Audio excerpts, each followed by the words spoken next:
Shalom lekulam, shalom sadikim. Estamos juntos mais um Kabbalat Shabbat, iniciando na sexta-feira à noite, como sempre, o dia em que Hashem escolheu para nele repousar sua alma, nesse dia em que Hashem nos concede uma porção adicional, que Ele nos conceda, que Ele possa nos conceder uma porção adicional de sua Shekhinah, para nos dar um Shabbat Menuchá, um Shabbat de deleite, um Shabbat de prazer. E é sempre bom entender que o Shabbat é um dia de paz, porém é preciso muitas vezes que batalhemos ao longo de toda a sexta-feira e de toda a semana para trazer às portas do Shabbat a paz que nos seja possível, para que então a presença divina possa encontrar presença no nosso meio, quando preparamos para ela, fazendo uso principalmente da dimensão do Tiferet, da beleza, porque Hashem habita no meio da beleza, como diz, a beleza de tua santidade. E essa Tiferet, a beleza, é uma palavra que designa o prazer e a beleza em todos os sentidos. Olfativa, auditiva, palatar, visual e tátil. Todos os 5 sentidos envolvidos com a divina presença, como era no Mishkan, onde todos os 5 sentidos poderiam estar relacionados, faltando apenas a audição, e aí quando David Ameller veio, completou aquela dimensão, então nos deu os cantores que foram escolhidos para cantar no Beit HaMikdash de Shlomo Ameller. E então, a partir dali, o quinto elemento, vamos dizer assim, o quinto sentido humano foi também colocado à disposição para que sentíssemos a presença de Deus também através daquilo que ouvimos. E é por isso que o Shabbat ele tem também todas as características relacionadas com o Mishkan, e todos os nossos sentidos estão de alguma forma relacionados também com o Shabbat. Seja na audição, seja no visual, seja em tudo é possível sentir a presença divina por todos os nossos sentidos. Por isso é preciso preparar esse momento, é preciso preparar a nossa alma e a nossa casa, o nosso lar, o nosso ambiente devocional para recebermos do Shabbat como ele deve ser recebido. Ok, mas o que eu tenho para dizer hoje não tem a ver com Shabbat.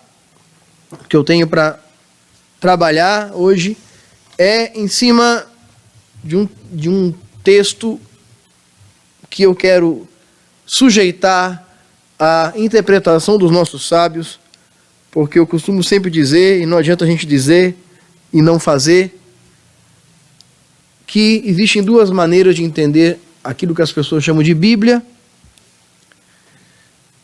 a maneira judaica e a maneira errada, porque foi o povo de Israel quem a escreveu, baseado em suas experiências com Hashem. Nenhum outro povo teve tais experiências, nenhum outro povo na terra conhece tanto o seu Deus como o povo judeu, óbvio. Os povos têm outros deuses, os povos têm outras divindades, outros ídolos, e que se você quiser saber sobre esses ídolos, Você vai até esses povos e os povos te dirão tudo sobre esses ídolos. Tudo, absolutamente tudo. Agora, se você quiser saber sobre o Deus de Israel, então você tem que recorrer ao povo de Israel. E o problema do que se refere ao Deus de Israel é que com o tempo, com o passar do tempo, o que era para ser o Deus de Israel passou a ser o Deus de todo mundo.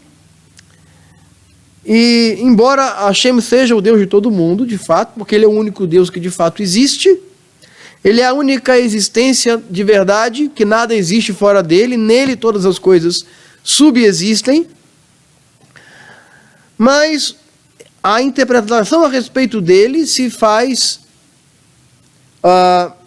cada um acha que conhece, cada um fala o que acha, ou fala baseado naquilo que foi criado, dentro daquela educação que recebeu, seja de que religião for. E todo mundo acha que Deus é de um jeito, porque esse não teve uma experiência histórica com esse Deus. Apenas o povo de Israel teve essa experiência. Não se trata de um povo que fala a respeito de um Deus que um outro povo viveu, mas se trata de um povo que viveu uma experiência real com essa divindade, com Deus, e esse Deus está amplamente registrado e explicado no que nós chamamos de Tanar, nos livros do que as pessoas chamam de o Antigo Testamento. E eu quero ler com vocês o Salmo 110, que é um salmo usado por muita gente para falar todo tipo de coisa, e um salmo que se interpretado de forma correta, pode conduzir as pessoas à idolatria, à Avodah Zará. Aliás, muitos textos dentro do Tanar, se forem interpretados à luz de uma forma não judaica, levarão a uma Avodah Zará. E é o que também acontece com o assim chamado Novo Testamento, que também tem muitos dos textos escritos ali, embora tenham sido escritos dentro de um contexto judaico, se não interpretados a partir de uma ótica judaica, também se tornam alicerces para a Avodah Zará, para a idolatria. Então é preciso que sujeitemos todo o nosso conhecimento bíblico, vamos dizer assim, à interpretação dos nossos sábios. Ok? Bom, Salmo 110 vai falar assim, de Davi um cântico, né? As palavras do Senhor, Naum Adonai la Adoni, Shev Yemini. Disse Hashem a Adoni. Adoni aqui é uma palavra, um adjetivo, né? Podemos chamar também de pronome, não é? Um pronome, vamos dizer assim, que substitui o nome de alguém, ok? Um senhor, o meu senhor. Não é Adonai, é Adoni, meu senhor. Portanto, disse Hashem, aqui escrito com Yod-Heh-Vav-Heh, o tetragrama, Yod-Heh-Vav-Heh, a Adoni. E aí nós vamos ver quem é esse Adoni. Shev le yemini, assenta-te à minha direita. An, a ashit, ou até que eu faça sentar oiveicha, os teus inimigos, Adam areglecha. Até que eu faça assim, sentar os teus inimigos, Adom areglecha, sobre o estrado, sobre a plataforma dos teus pés. Coloque ele debaixo dos teus pés. Aqui alguém traduz como um escabelo para os teus pés. Escabelo era o nome daquela pequena banqueta, vamos dizer assim, tabuleiro com pés que o rei costumava colocar o seu pé. Se assentava sobre o trono e colocava os seus pés sobre uma espécie de estrado. Não é? E esse estrado representa que o rei não tocava o solo, ele estava numa posição mais elevada. Era um símbolo. Portanto, esse que está sendo descrito aqui, ele representa alguém que deveria estar numa posição mais elevada, E essa posição mais elevada ocupada por esse alguém é o que traz esse, é o que significa isso que está um pouco antes. Shev le yemini, senta-te à minha direita.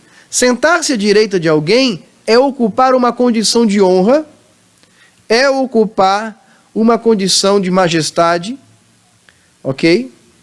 E ter a confiança em representar, ser uma espécie de representante desse que o coloca ao seu lado. Portanto, os reis tinham seus conselheiros. E dentre os seus conselheiros, ele tinha o seu primeiro conselheiro. Era uma equipe ministerial, ele tinha os seus ministros. E ele tinha o primeiro-ministro.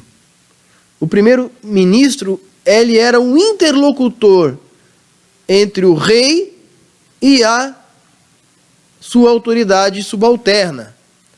Então, de fato, o primeiro-ministro, ele representa a coroa do rei, mas o rei deve ocupar uma condição mais discreta, vamos dizer assim, mais resguardada, e o primeiro-ministro, ele é com quem ele tinha sua interlocução, e ele representava o rei onde quer que ele fosse.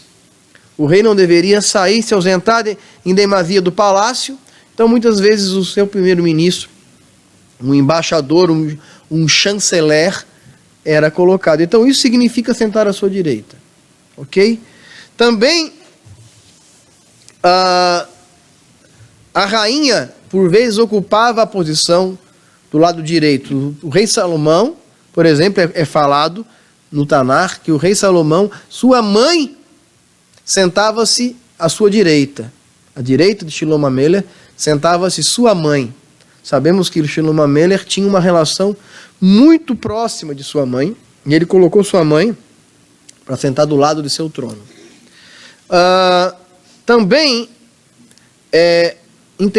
vemos que o príncipe, a figura do príncipe, um sar, de acordo com o texto hebraico, ele é aquele também que se assenta ao lado do rei. Portanto, a condição de Shev le yemini, senta-te à minha direita, é a condição de proeminência. E não precisa ser entendido num sentido geográfico, locativo, né? Como alguém que está literalmente sentado à direita, mas alguém que ocupa a condição de um braço direito, ok? Até porque Hashem não tem lado direito nem lado esquerdo. Hashem é espírito, não é? E espírito, ele é infinito, ele ocupa todas as esferas da existência, e ele não pode ser assemelhado à matéria. Portanto, Hashem não tem mão direita e mão esquerda. São metáforas colocadas na Bíblia para a interação entre Deus e os homens, porque de verdade não há forma. Hashem não tem forma, ou pelo menos não tem uma forma que nós possamos compreender, ok? Não é uma forma que pode ser mensurada a partir dos nossos próprios sentidos. O sustento e a tua força, Senhor, enviará de Sião, governa sobre teus inimigos, ok? Então esse personagem, ele deveria vir de Sion. Sion nós sabemos que é a cidade, a primeira cidade, a fortaleza de Sião, a primeira cidade de Jerusalém, que depois se estendeu para o Monte Moriá e para as outras 7 montanhas que estão ali, mas que começou lá na montanha de Sião e era onde ficava o trono do rei. Davi Amelech reinou sobre Jerusalém. Sion, sobre a montanha chamada Sion, até hoje se encontra seu túmulo ali em Sion. Então, é um rei, alguém que viria num rei. O teu sustento, a tua força, governa sobre os teus inimigos. E aí lembramos da bênção do patriarca Yehudá, que recebeu de Yaakov, que a tua destra estará sobre os teus inimigos, não é? E ele fala que até que venha Shiló, e a ele afluirão os povos. E também Bilam fala sobre isso quando tentou amaldiçoar o povo de Israel e acabou por abençoar. Bilam fala: uma estrela surgirá de Jacó e ele ferirá as têmporas de Moabe. Então, um rei guerreiro que viria de Yaakov, de Yaakov vindo de Jacó. tua nação compareceu voluntariamente no dia da campanha. Uma tradução um pouco livre, né? Amerra, o teu povo, Nidavô, Bayom, Reilecha, o teu povo compareceu no dia da campanha, no dia da batalha, né? Berraderei Kodesh,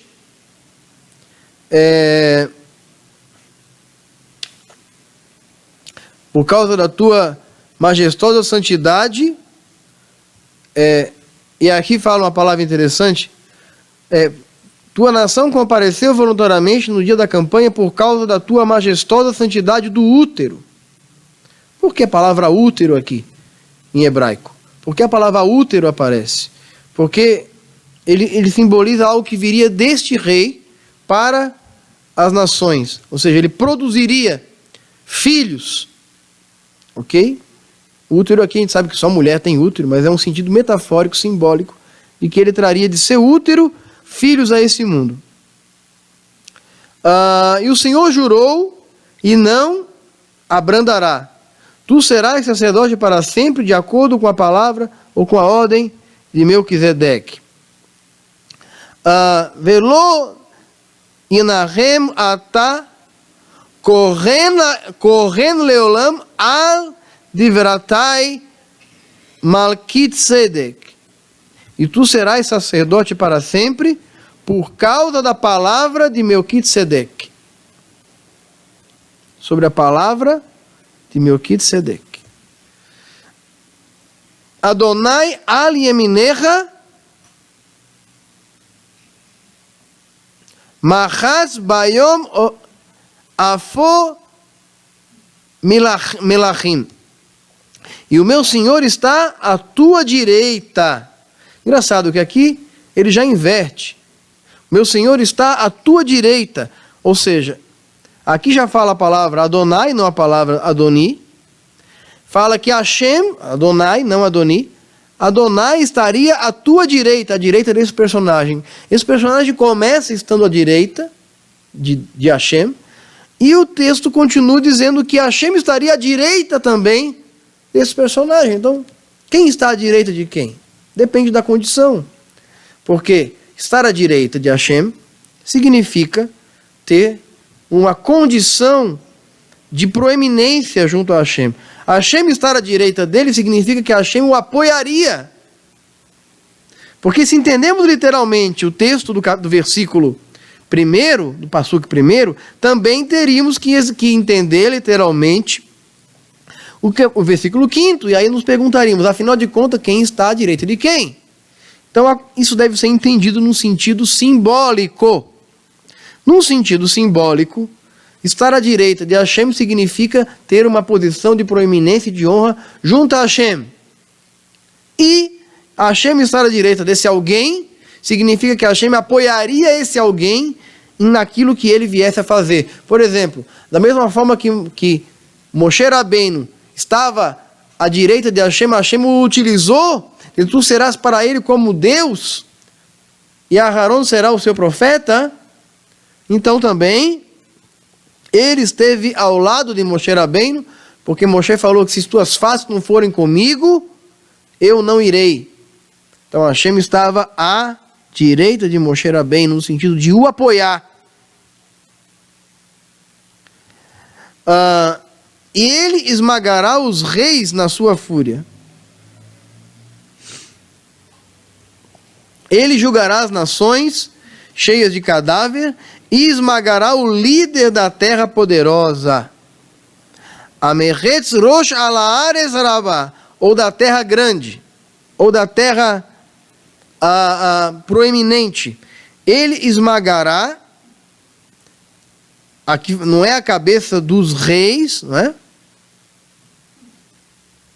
Mas a cabeça não fala dos reis, fala, ele esmagará a cabeça, aqui a palavra que aparece aqui é rosh, machetz rosh alaares rabá, e ele esmagará a cabeça que está sobre a terra grande ou a terra poderosa.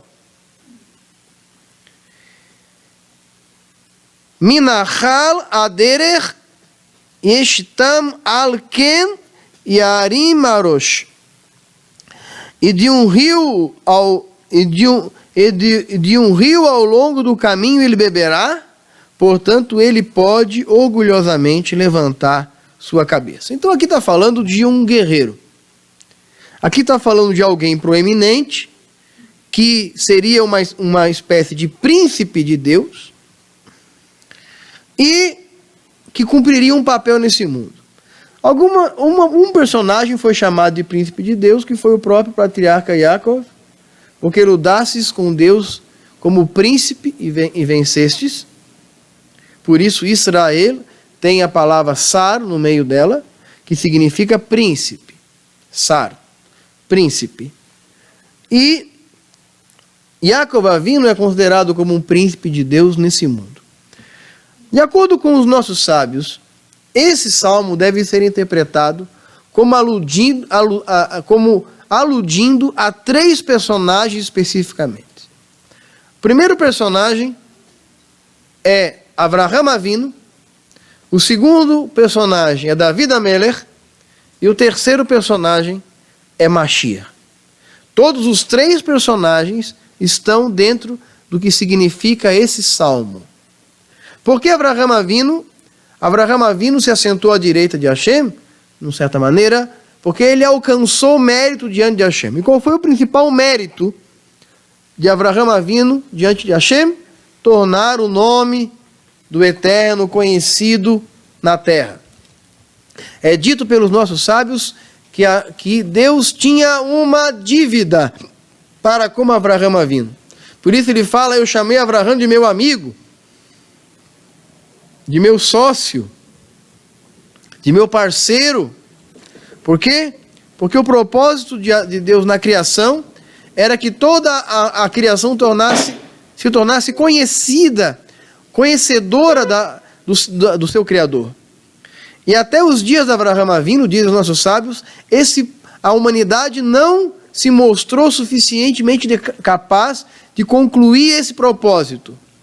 Ou seja, Deus não era plenamente conhecido no mundo, ele era algo que na prática não existia, porque não havia quem o testemunhasse de forma abrangente e de forma contundente. Havia quem cria nele, mas não havia quem o representasse de uma forma real. E Avraham Avinu, então, diz os nossos sábios, tornou o Deus do céu o Deus da terra. Então Avraham Avinu ganhou um mérito diante de Deus para ser considerado como alguém que estaria à sua direita. Então Avraham Avinu alcançou a condição de um homem à direita de Hashem. Hashem lhe concedeu essa condição, e por isso Avraham Avinu, na ressurreição dos mortos, terá uma condição de proeminência. Porque o próprio Mashiach descenderia de Avraham Avinu. O próprio Mashiach. Então, num certo sentido, Mashiach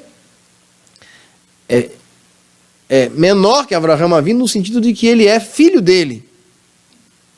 Mas todas as três personagens aqui são parte de um único personagem só, que é o personagem do homem que Hashem criou. E cada um cumpriu o papel específico que, na verdade, era o papel de toda a humanidade. Avraham Avinu tornou Hashem conhecido. David Amelech, David Amelech também cumpriu um propósito nesse sentido.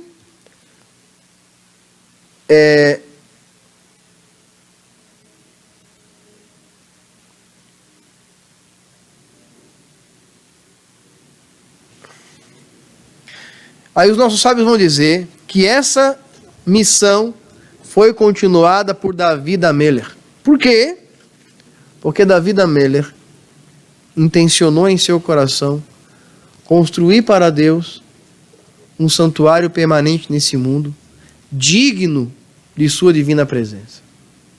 Embora o próprio rei Davi não tenha recebido autorização de Deus para construir a Beit HaMikdash, ele tem o mérito do Beit HaMikdash.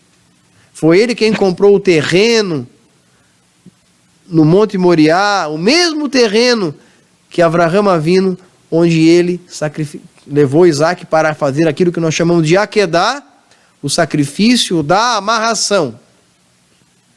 Naquele mesmo lugar onde Avraham Avinu, nosso pai Abraão, levou seu filho para ser sacrificado, naquele mesmo lugar, Davi HaMelech comprou, e naquele mesmo lugar, Shlomo HaMelech, seu filho, o rei Salomão, construiu o Beit HaMikdash. Portanto, Davi deu continuidade de onde Avraham Avinu parou, e do mesmo lugar, do Hamakom, onde, de acordo com a tradição judaica, foi o local onde a presença de Hashem estava, onde Hashem se materializou para criar o mundo, porque quando fala e foi tarde e manhã, do dia 1º, do dia 2º, do dia 3º, a tarde e a manhã só existe se você estiver localizado em algum lugar do planeta Terra. Porque a tarde e a manhã tarde e manhã é para quem? Você tem que tomar um ponto de referência no planeta para que haja tarde e manhã. Porque a tarde e a manhã aqui do Brasil não é a tarde e a manhã dos Estados Unidos, não é a tarde e a manhã do Japão, de Israel, enfim, de qualquer outro país. A tarde e a manhã ocorrem em momentos diferentes de acordo com a sua posição geográfica. Logo, o narrador do texto de Gênesis estava se referindo a um local específico. Então, nossos sábios dizem que a presença divina estava no Hamakom, ou seja, naquele lugar, no Monte Moriá, e no mesmo lugar onde Avraham mandou seu filho para ser sacrificado, no mesmo lugar onde Davi HaMelech comprou, no mesmo lugar onde Shlomo HaMelech construiu o Beit HaMikdash. E aquele lugar se tornou o local da habitação de Hashem. O Monte Moriá. O Monte Moriá se tornou o local de sua habitação. Todos os 2 templos que existiram até hoje foram construídos naquele mesmo lugar, e o templo que Mashiach reconstruirá estará naquele lugar. Ou seja, esses 3 personagens foram escolhidos para trazer àquele mesmo lugar a presença divina. Esses 3 personagens, Avraham Avinu, através da Akedah, Davi HaMelech, através da sua compra daquele lugar, Davi HaMelech pagou, é dito que ele pagou por aquele lugar, uma quantia alta em dinheiro para a época, de um homem chamado Ornã, o Jebuseu. Ele comprou aquele lugar para que ali fosse construído o templo. Além disso, ele comprou boa parte de tudo que seu filho utilizaria na construção do templo. Ele deixou praticamente pronto. E aí, Shlomo HaMelech, o rei Salomão, colocou itens a mais e embelezou ainda mais o Beit HaMikdash. E como esse templo, que foi destruído 2 vezes, permanece até os dias de hoje ausente do meio de nós, também esperamos que Mashiach, de acordo com o que diz os nossos sábios, reconstruirá o templo naquele mesmo lugar. Então esses 3 personagens ocuparam o lugar de estar à direita de Deus. Portanto, a direita de Deus é um local de proeminência. Eles representaram a presença de Hashem nesse mundo. Davi HaMelech, Avraham Avinu e Melech HaMoshiach. É o que diz nossos sábios. Está escrito aqui: a missão de Avraham foi continuada por Davi e será completada por Mashiach. Este salmo é dedicado a esses 3 pilares da tradição judaica: Shlomo HaMelech, Avraham Avinu, Davi HaMelech e Mashiach, Melech HaMashiach, o rei Messias. Quando eu falo rei Mashiach, é porque a a redenção messiânica, de acordo com o que lemos nos profetas, e de acordo com a interpretação de boa parte dos nossos sábios também, deveria se dar não de uma forma única, de uma forma imediata, mas a redenção messiânica, ela se iniciaria e ela se completaria. Mashiach deveria surgir de baixo para cima, e depois ele deveria ressurgir de cima para baixo. Por isso Mashiach aparece como um servo humilde montado num jumentinho, embora montar num jumentinho não seja um sinal de humildade, mas os reis de Israel entravam em Jerusalém montado num jumento, mas enfim, ele deveria nascer de baixo para cima, ele deveria descender do rei Davi, ele deveria iniciar um processo de redenção, ele deveria produzir filhos nesse mundo. Quando eu falo filhos, eu falo discípulos, filhos espirituais, de acordo com Ishaiah, capítulo 8, Isaías, capítulo 8. Mashiach fala para Hashem: eis os filhos que tu me destes. Então, os discípulos desse Mashiach seriam filhos dele, espiritualmente falando. Assim como muitos Tzadikim também produziram discípulos nesse mundo, e esses discípulos são chamados de seus filhos. Um movimento muito proeminente, muito conhecido no mundo da Hassidut é os Bnei Akiva, que são um grupo de judeus que se identificam como filhos do Rabi Akiva. Filhos espirituais, não são filhos físicos, obviamente, não fazem parte da prole biológica do Rabi Akiva, mas sim de uma prole espiritual. E por isso a palavra útero aparece aqui no Salmo 110. Significa que esses três personagens trariam filhos a esse mundo. Avraham Avinu trouxe o próprio povo judeu a esse mundo, o útero de Avraham Avinu. E aí fala do seio de Avraham, do útero de Avraham, da entranha, surgirá um filho de suas entranhas, produziria o povo judeu. David Amelech produziria Mashiach. Mashiach sairia de seu útero, no sentido metafórico, sairia de suas entranhas. O texto fala: eu tirarei de tuas entranhas. Do tronco de Jessé sairá um renovo, e sobre ele repousará o Espírito. Então Mashiach sairia das entranhas de David Amelech, das entranhas do útero, espiritualmente falando, de novo, deixando bem claro que é metáfora. Das entranhas de Mashiach nasceriam seus discípulos, que trariam, que o representariam neste mundo, e seriam ele próprio, a projeção de si próprio nas gerações que se seguiriam. Esse Mashiach deveria se tornar conhecido em toda a terra, mas assim como no caso de Yosef, ele também seria desfigurado, transfigurado, e ao se tornar conhecido entre os povos o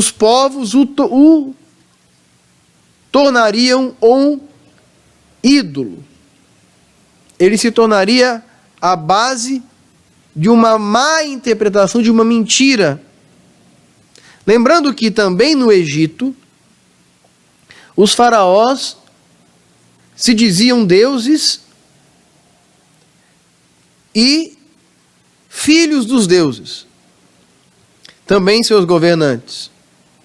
Quando Yosef Atzadik, como é chamado pelos nossos sábios, foi colocado como governador à direita do faraó, ele também foi divinizado pelos egípcios. Os egípcios, que eram altamente idólatras, viam na figura de Yosef um deus, um filho de um deus, porque eles estavam acostumados haverem divindades em tudo. Eles viam divindades no rio, eles viam divindade nos animais, eles adoravam as rãs, adoravam o boi. Aliás, o boi era a principal divindade egípcia. Eles adoravam o sol, o deus Ra, o círculo solar. E não havia apenas um ídolo que representava o círculo solar no Egito. Haviam alguns, ok? Então eles davam significado divino a tudo. Então não era culpa de Yosef se ele foi divinizado pelos egípcios, mas apenas seus irmãos seriam capazes de encontrar dentro daquele Yosef transfigurado o verdadeiro Yosef judeu que foi trazido para ali para cumprir um propósito de salvação para toda a terra. Da mesma forma, Mashiach deveria ser vendido para os gentios. O que significa isso? Que os gentios o tomariam como seu, o adotariam, o divinizariam e tornariam ele parte de sua própria idolatria. O assimilariam como parte de sua própria idolatria. Então, isso aconteceu com vários personagens. Vários personagens reais deram origens a mitos, a seres mitológicos. E sobre eles se diz um monte de coisas que não são reais e que foram criadas ao longo dos anos, dos séculos que os sucederam. E claro que ao longo de 2000 anos, muita coisa aconteceria e traria a Mashiach essa concepção toda. Então, quando perguntam para nós se nós acreditamos em Jesus, nós dizemos que não. Não acreditamos, porque Jesus é um personagem pagão, criado sob a sombra de um personagem real que existiu há 2000 anos e que não tinha nada de Deus, que não era divino, que era um homem e que cumpriu um propósito em seu tempo. O Rav Yeshua, que é o nosso Rav, o nosso Tzadik, aquele de quem somos discípulos. Suas palavras em seu tempo não foram compreendidas, assim como muitos Tzadikim também tiveram palavras que foram incompreendidas. Eu posso citar aqui, na história recente judaica, que é Baal Shem Tov, por exemplo. Baal Shem Tov foi perseguido por seu movimento, chamado os Hassidim. Os Hassidim, como são chamados os piedosos, discípulos de Baal Shem Tov, eram um movimento judaico do fim do século XVIII, e Baal Shem Tov tinha um ensinamento que dizia que o homem não precisava estar dentro de uma sinagoga 10, 12 horas por dia para acessar o sagrado. Pelo contrário, o sagrado deveria ser acessado em tudo aquilo que era de mais prosaico na nossa vida. Através da prece e da conexão com o Criador, nós poderíamos acessar o sagrado através do profano. E quando eu falo profano, tem que explicar, profano não é pecador, pecado, o profano é o comum. Comer é o profano, viver é o profano, caminhar, as coisas prosaicas, as coisas físicas. E é possível acessar o sagrado através delas, desde que eu dê a elas um caráter sagrado. Então isso resumia a temática de Baal Shem Tov. Alguns dos discípulos dele formaram facções dentro do próprio movimento dele, não facções divergentes, mas linhas que aprofundaram as palavras de Baal Shem Tov, entre eles o Rabi Nachman de Breslev, conhecido mundialmente, também chamado de Rabi Nachman Me Ullman. Na verdade é o mesmo tzadik. Ele nasceu em Breslev, na Ucrânia, acredita? Na Ucrânia, e morreu em Ullman. Ok?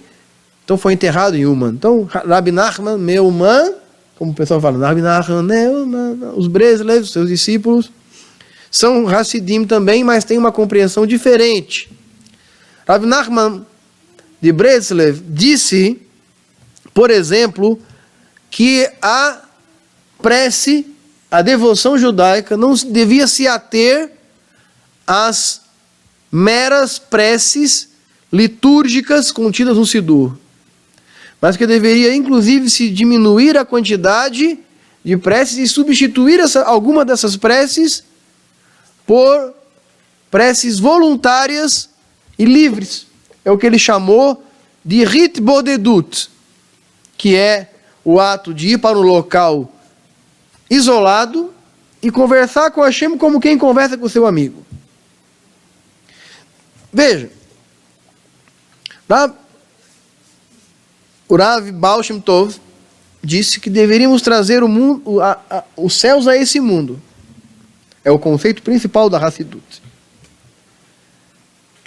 O Rav Yeshua também, há 2000 anos atrás, falou a mesma coisa. Rav Nachman de Breslev falou do Rit Bodedut, falou de um monte de outras coisas, mas enfim, falou do Rit Bodedut. O Rav Yeshua também, há 2000 anos atrás, ensinou que deveríamos nos recolher no nosso quarto, trancar nossa porta e ter um contato direto com o Criador. Ou seja, o Rav Yeshua falou há 2000 anos atrás algo que não era presente no judaísmo de sua época, palavras que soaram estranhas ao judaísmo de sua época, mas que são hoje temática dos rabinos de hoje. Ou seja, os rabinos de hoje, eles são uma projeção daquilo que o Rav Yeshua foi antigamente. Por mais que isso seja algo desconfortável para boa parte da comunidade judaica, devido a toda uma situação terrível, onde o nome do Rav Yeshua, claro, traduzido de um monte de jeito, se tornou pretexto para o extermínio de nosso povo. Muitos de nós somos descendentes do que sobrou dos judeus da Inquisição, por exemplo. Somos sobreviventes da Inquisição, outros são sobreviventes do Holocausto.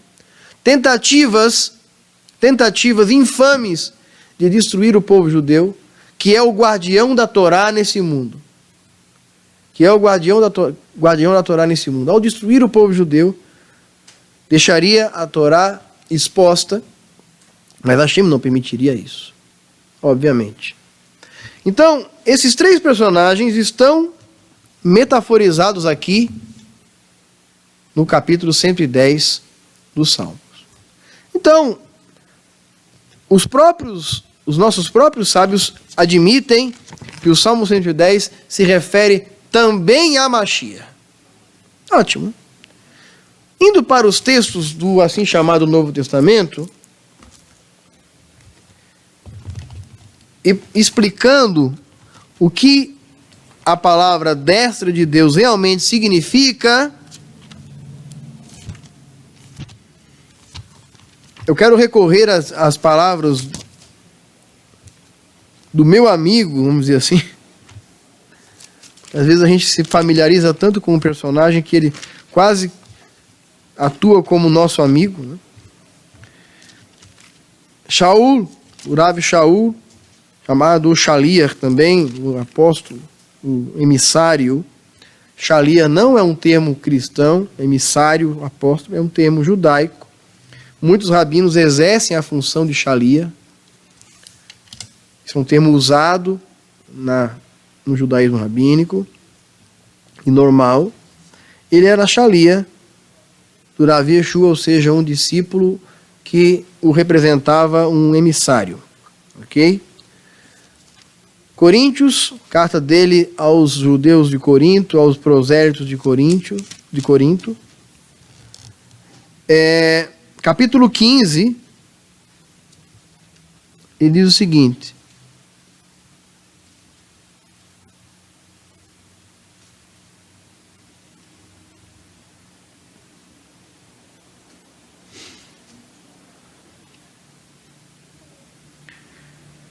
Oi. 1 Coríntios. Primeira carta do Rav Shaul aos judeus e prosélitos de Corinto.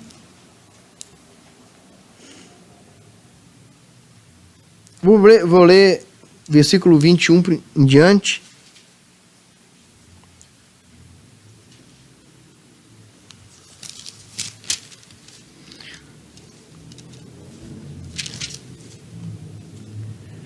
Visto que a morte veio por um homem, e também por um homem veio a ressurreição dos mortos. Veja, eu quero ler o versículo 20 para que ninguém diga que a gente não leu. Mas, de fato, se Machia ressuscitou dentre os mortos, sendo ele a primícia dos que dormem. Então, esse texto confessa claramente que houve ressurreição. E não é o único texto. A ressurreição ela é amplamente citada nos escritos do assim chamado Novo Testamento. E nós, da comunidade Bnei Machia, acreditamos na ressurreição. Isso nos diferencia de outros segmentos que hoje negam a ressurreição. Nós acreditamos na ressurreição, não vemos a ressurreição como nada de errado, como nada... Houve ressurreição em vários outros momentos, inclusive no Tanar, houve ressurreição. E também houve ascensão. Por exemplo, no caso de Elias, é registrado de forma bastante real, ali bem no Tanar, de que Elial, a Navi, foi levado por um redemoinho, separado por um carro de fogo de seu discípulo Elisha, e ele foi levado num redemoinho que veio do céu e sumiu aos olhos dos que estavam ali. Alguns foram procurar ele na montanha, enfim, ele foi levado. Ele foi levado. Tirado de sobre a cabeça ou por sobre a cabeça de Elisha, a Navi, o profeta Eliseu. Da mesma forma, a biografia de Lucas vai dizer que ele estava a caminho com os seus discípulos e de repente ele sumiu também. E no texto de Atos, famoso texto de Atos, capítulo 1, mostra que ele desapareceu e foi ocultado por uma nuvem. Ok? Ok. E é aí que o texto termina. A história de Elias, pelo menos como profeta, como alguém que podia ser visto por todos, conclui-se com sua ascensão, conclui-se quando ele vai para as nuvens. Também há uma história sobre Machia, aqui registrado em Atos e em Lucas, de que ele também desaparece. Mas não é dito para onde ele vai. É dito que ele vai para as nuvens e dali para frente não é mencionado nada sobre ele. Tudo aquilo que é mencionado sobre ele, sobre onde ele está, é especulação. E foi escrito depois. Por quê? Porque se fosse o caso, estaria especificamente dizendo ali. Agora, muitos dos textos que o Novo Testamento traz precisam ser interpretados a partir da interpretação judaica ou não farão sentido à luz da Torá e da fé judaica. Ou seja, se eu me sentir tentado a interpretar os textos do Novo Testamento a partir da ótica cristã, então eu terei fundamentado bases para a criação de conceitos que inevitavelmente me conduzirão a Avodá Zará, a idolatria. E eu estarei contribuindo para maquiar ainda mais o Mashiach, ou de manter certos aspectos de sua maquiagem romana, que foi dada a ele, e que o torna irreconhecível a seus próprios irmãos. E também o torna irreconhecível em sua verdadeira essência para as nações, porque o que conhecem é o mito e não o personagem real. E eu só posso compreender o personagem real se eu conseguir conhecê-lo dentro da casca mitológica que lhe foi dada. E essa casca mitológica precisa ser retirada para que o verdadeiro personagem seja compreendido. Finalmente, voltamos para o versículo 21. Visto que a morte veio por meio de um homem, Adam Arishon, também por um homem veio a ressurreição dos mortos, Adam Asheni. O segundo Adam, uma referência a Mashiach.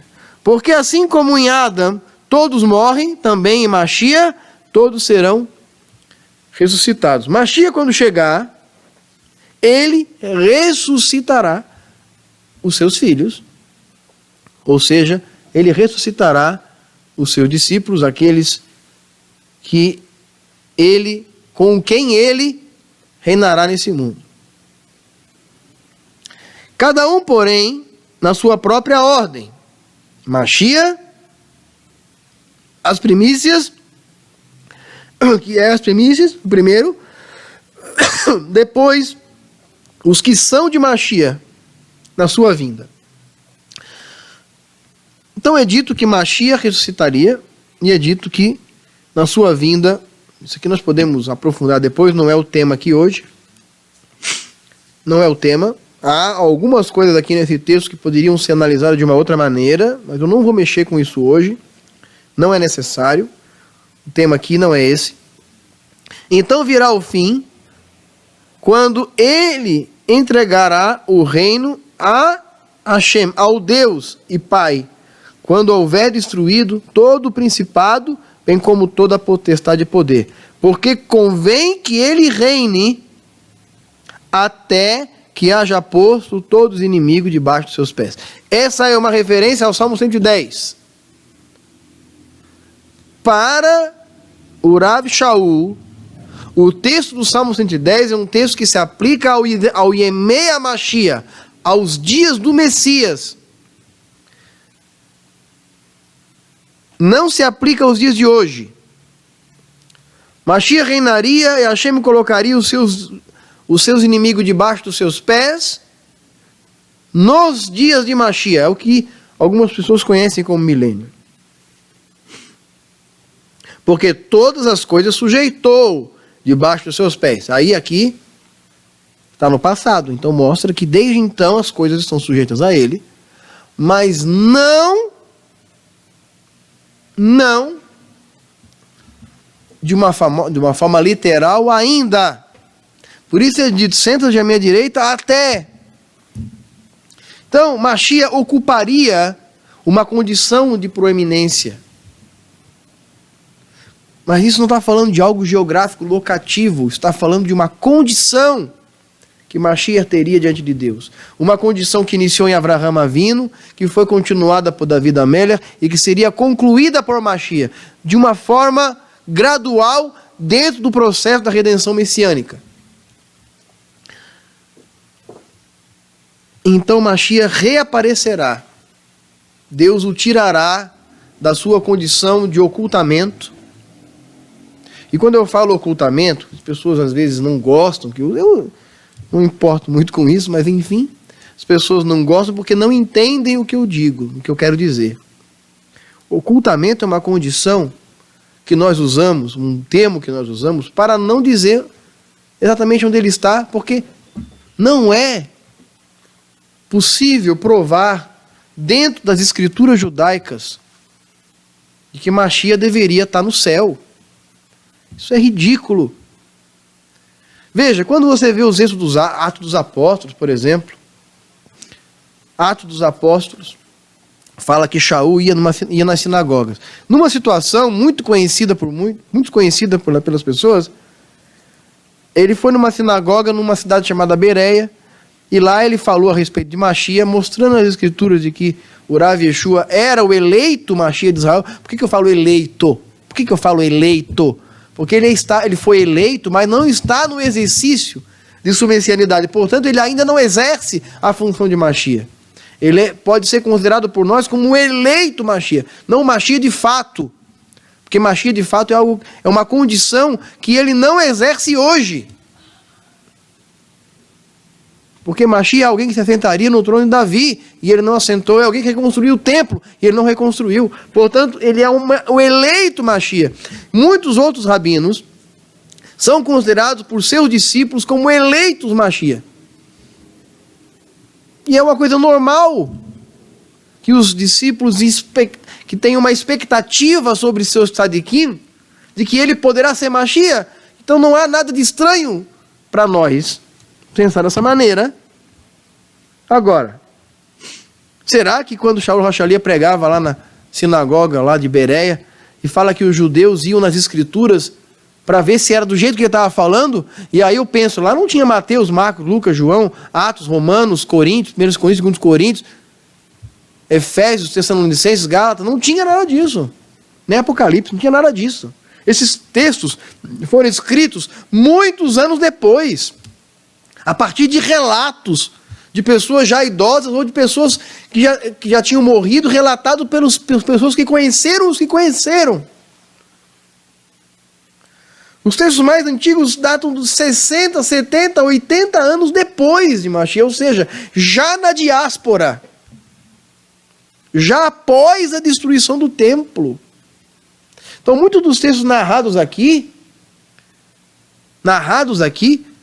não são narrados pelos espectadores, muitas vezes são narrados por pessoas de depois. Por exemplo, quando a gente vai para o texto de Estevão, quando ele foi apedrejado, fala que ele viu os céus abertos, tal, Mashiach, sentado ao lado de Deus. Primeiro que ali é uma visão. O texto não significa que o texto fala de algo presente. Da mesma forma que Mashiach levou 3 de seus discípulos para uma montanha e apareceu ao lado dele Moshe e Elias, e ali não havia Moshe e Elias ali, foi uma visão que eles tiveram.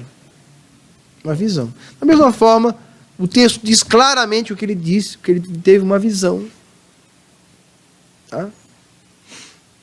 E essa visão era uma visão sobre, de acordo com o que nós interpretamos, é uma visão sobre o futuro, que coincide com o Salmo 110, que fala que Mashiach deveria se assentar no trono, e ora fala que ele estaria à destra de Deus, e ora fala que Deus estaria à sua destra.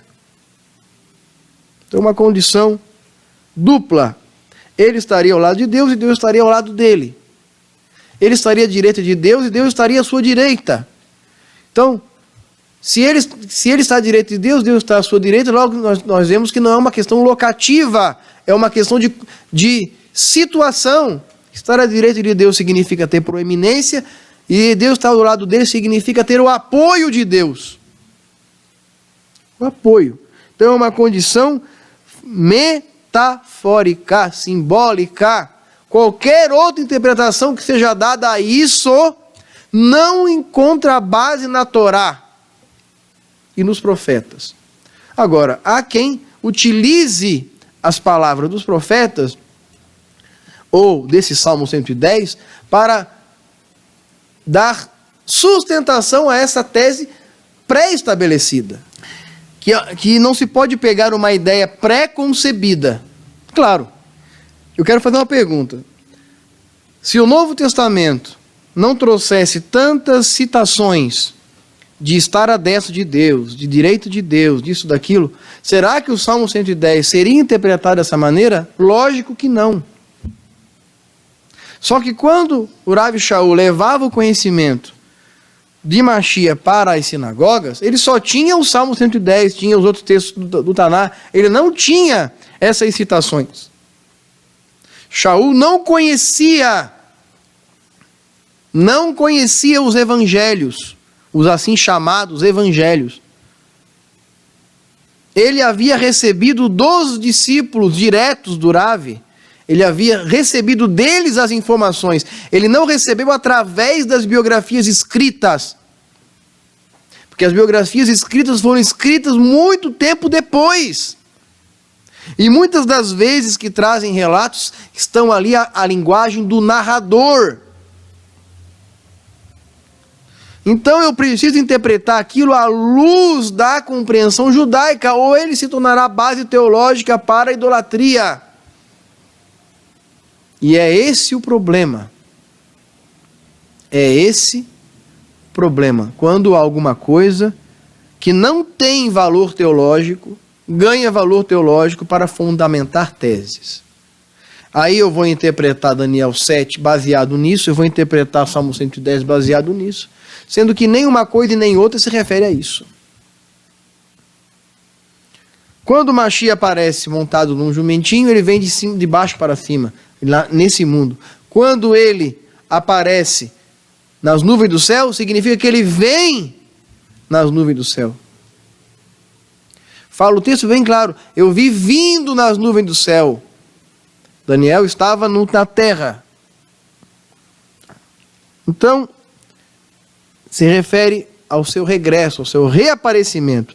E lá em Atos fala que da mesma forma como vi subir, ele também reaparecerá nas nuvens.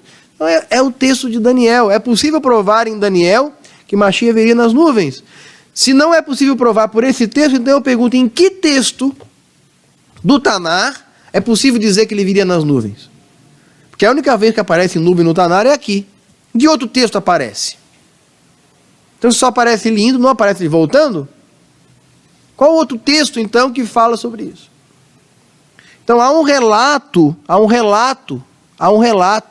de que ele subiu, um relato que foi trazido por testemunhas. Mas não há nenhum relato testemunhado por ninguém que ele está lá no céu em algum lugar. Não tem. Isso aí é parte das crendices, parte das tradições que foram colocadas posteriormente na história do Rav.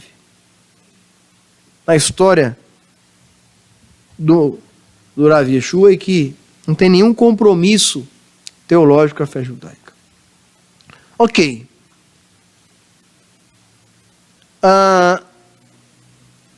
E quando, versículo 28, fala que versículo 27, porque todas as coisas sujeitou debaixo dos seus pés, e quando diz todas as coisas sujeitou, estão sujeitas certamente, exclui aquele que tudo lhe subordinou, ou seja, Hashem não está subordinado a Mashiach, é óbvio, né? Quando, porém, todas as coisas estiverem sujeitas, porque não está ainda, então o próprio Filho também sujeitará aquele que todas as coisas se sujeitou, e Deus, para que Deus seja tudo em todos. Então ele trará novamente a presença de Hashem a esse mundo. É isso. Todo o restante dos várias citações, nós não negamos essas citações que existem no Novo Testamento e que falam de qualquer coisa além disso, ou devem ser interpretadas à luz da Torá, dos profetas e da interpretação judaica, ou devem ser refutadas. Porque, afinal de contas, o Novo Testamento não é base teológica. É um mero relato das experiências dos discípulos e emissários do Rav Yeshua após seu ocultamento. E quando falamos ocultamento, é porque não é possível saber onde ele se encontra hoje.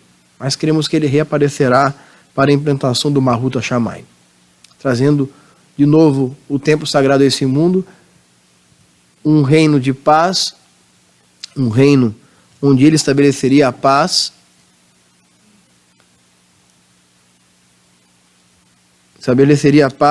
e o reino de Deus nesse mundo e a sua divina presença. É isso. Shalom, Shabbat Shalom, Shalom a você e até o nosso próximo encontro.